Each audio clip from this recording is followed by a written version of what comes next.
Oi pessoal, Duda Fernandes, Rede Latitudes. Segunda-feira, estou aqui na Ilha da Boa Viagem, para quem não conhece, Niterói.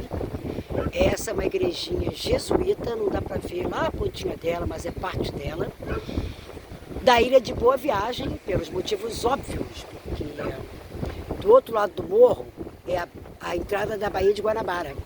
Então tem um forte em Niterói e um forte na Urca, que era para impedir os invasores. E a igreja é uma das mais antigas, se não a mais antiga do Rio, uma das mais antigas do Brasil, de jesuítas, olha que linda. E o nome é óbvio, né? Ululante.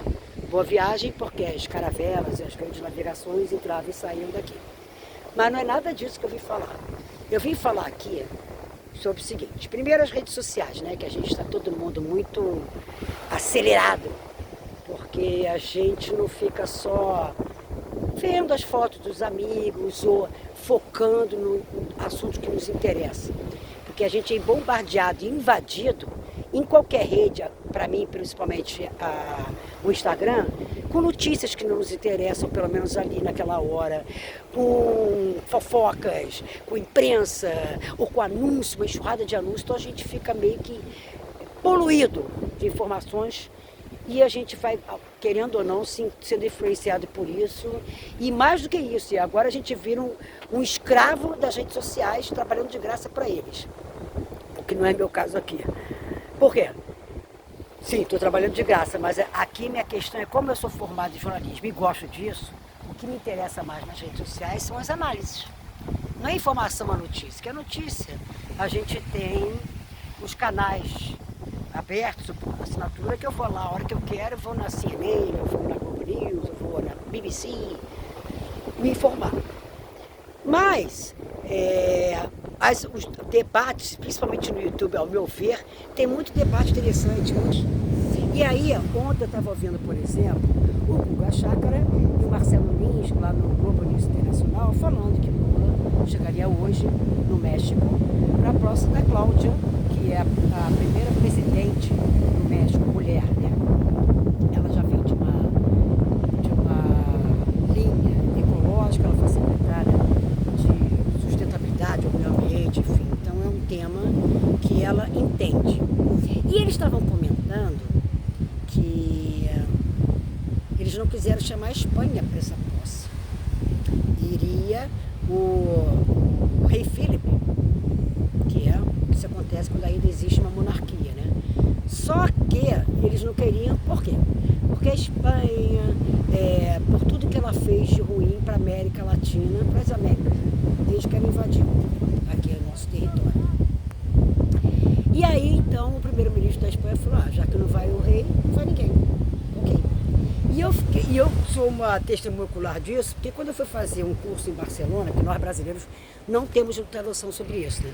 Mas quando eu fui fazer um curso em Barcelona, pós-grado de Cooperação Cultural Ibero-Americana, daí que surgiu aqui, inclusive, a Rede Latitudes, eu achei assim curioso, porque tinham nós brasileiros e, obviamente, os outros colegas eram colombianos, eram peruanos, eram argentinos, venezuelanos, e muitos deles tinham esse discurso de pátria madre, la Espanha, de um ponto de vista negativo, tipo, essa exploradora. Claro que nós brasileiros temos isso, só que a gente até nisso, a gente falava muito de Portugal, né? Mas de uma maneira até debochada, porque o rei de Portugal, né? O João VI adorava comer galinha, a gente sempre, até nisso a gente foi meio debochado. Não tem essa coisa do sangue espanhol, que eu tenho poder de fala, porque eu sou neta dele.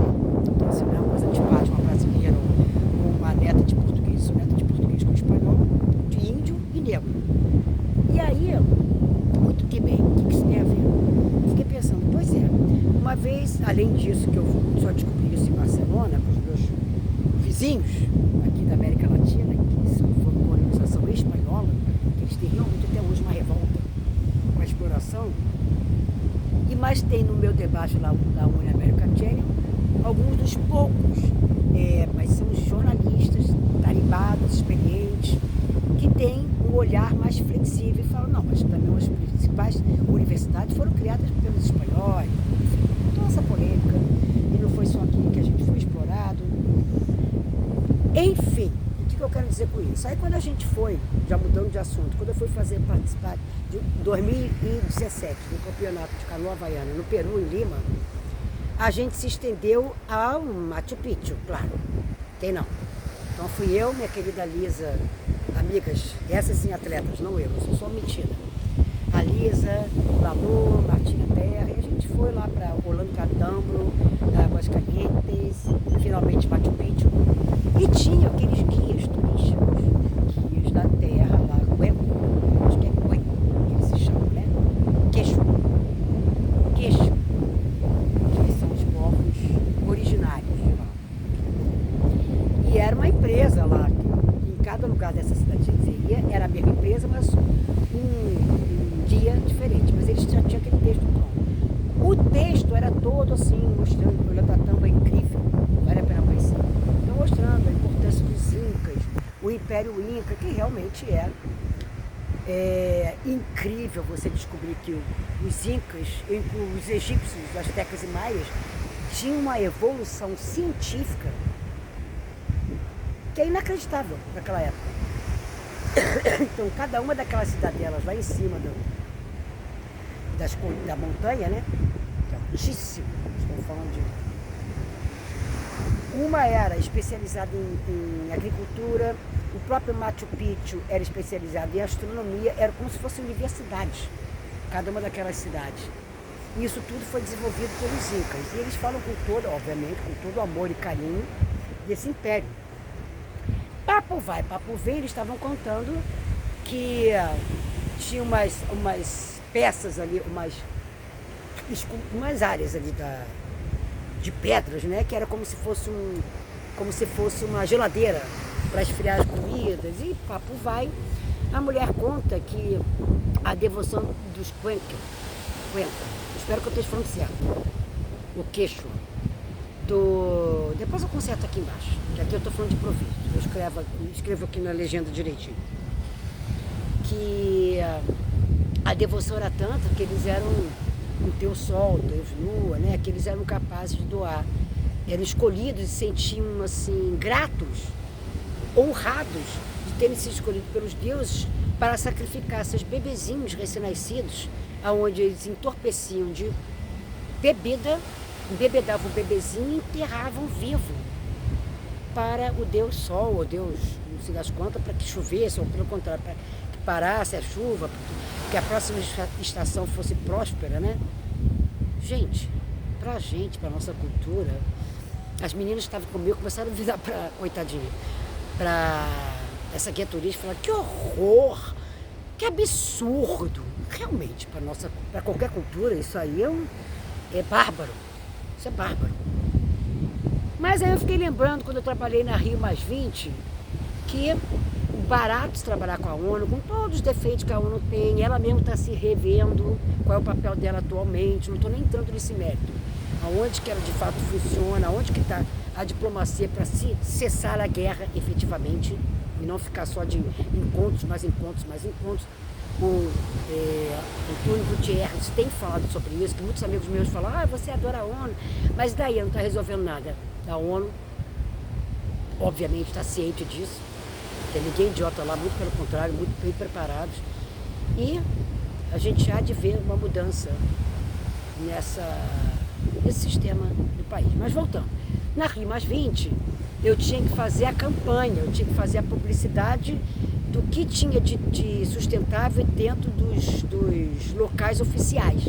Apresentar, então, né, como é que estava sendo a resolução da água, o aproveitamento do lixo, a energia, biodiesel, que é a nossa, né, etanol, né, enfim. E aí vem um rapaz falar comigo, não, a gente tem que botar um cardápio menu que só pode ter comida vegetariana, ou assim, ou assado. Eu falei, não, isso não é ONU.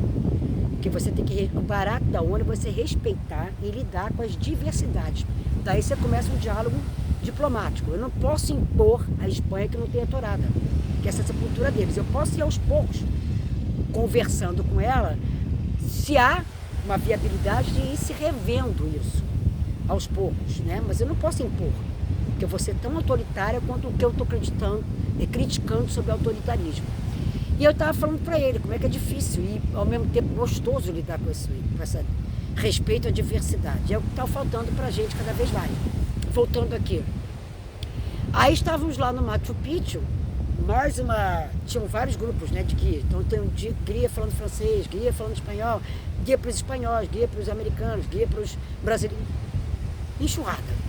E eu estava rindo porque todo o discurso deles era assim. Então, se os incas, que eu descobri que os incas, na verdade, eram uma espécie de faraós, eram 14 ou 15, que eram os deuses incas, que eram carregados pelo esse povo, o povo originário, que é o Quechua, o Quim, que iam carregando eles de cidade em cidade. E o povo originário tinha idolatria por eles e doavam sacrificavam os próprios filhos em favor da civilização. Então, assim, pra gente também, a mim me soou algo extremamente escravocrata e bitolado, assim, uma lavagem cerebral. Mas essa é a nossa cultura, né? Temos que respeitar. E papo vai, ela conta que a civilização de Machu Picchu nem era a que tinha um antropólogo americano, se não me engano, de Harvard, que descobriu que tinha essas civilizações, esses povos originários muito desenvoltos, ou seja, muito científicos, muito além de nós, de civilizações, enfim, milenares, a gente já sabe disso, pré-colonial, né, pré-colombiana, e que ele veio, na verdade, para o Peru procurar uma outra civilização.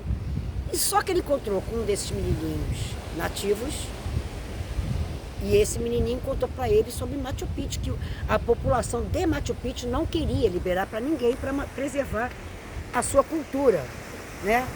E eles achando lindo, e esse menino foi um herói, porque ele apresentou ao mundo a cultura de Machu Picchu, que hoje em dia, inclusive, está despercando de tanto turista que tem lá. Aí eu fiquei pensando, depende do ponto de vista, você pode falar que esse garoto foi um grande do traíra, que se a população local, povos originários locais, não queriam exatamente liberar para preservar o seu patrimônio material e imaterial, o garoto foi lá e dedurou. Estou brincando aqui. Então, tudo na história depende do olhar, depende do seu ponto de vista, depende de quem está contando. E aí, voltando ao México, e lá no Machu Picchu, tudo assim, todo o discurso era, então se chegaram os espanhóis e cerraram com todo. E eu fiquei rindo porque eu sou neta de espanhol. Eu falei, meu Deus, eu não posso entrar. Se eles descobrirem que eu sou neta de espanhol, vão me matar. Porque todo o discurso lá também é que os espanhóis foram os grandes cretinos, que acabaram com a cultura deles, tem razão de ser. Mas eu fico pensando assim, voltando lá no início do nosso papo, que é do México. Ok, então se os mexicanos até hoje não convocam os espanhóis porque eles cerraram com todo, aonde que está a diplomacia? E aí voltemos à ONU, foi o que falou o presidente do Líbano, sobre Netanyahu. Não é a bomba, porrada, tiro e bomba que vai resolver. Não adianta o mundo, inclusive a tensão com a Áustria, com essa extrema-direita subindo aí, querendo acabar com as burcas, querendo acabar com os povos do Oriente Médio, que o planeta vai se resolver, gente. A gente tem que sentar à mesa, se respeitar, criar regras diplomáticas. Ninguém tem o direito de exterminar o outro. Porque o seu ponto de vista é esse, então você é o melhor. Esse egocentrismo está acabando com a nossa própria civilização. A gente está se matando. E matando o nosso único planeta vivente, como diria Marcelo Gleizes, físico Marcelo Gleizes, o mais lindo e o mais habitável. Porque, segundo ele, Marte é um pum. Marte é um ambiente seco, fedorento, que cheira a ovo podre. E Júpiter também, Netuno também, Saturno é lindo lá fora. Aqui é que nós temos essa natureza abundante. A gente vai se matar por uma questão egóica. Então esse é o meu pensamento. O que você acha aí? Até semana que vem, Duda Fernandes, Rede Latitude, nesse paraíso. Bora preservar essa lindeza, meu povo. Boa semana, paz e diplomacia. Inspira e expira. Escuta, empatia. Muito obrigada.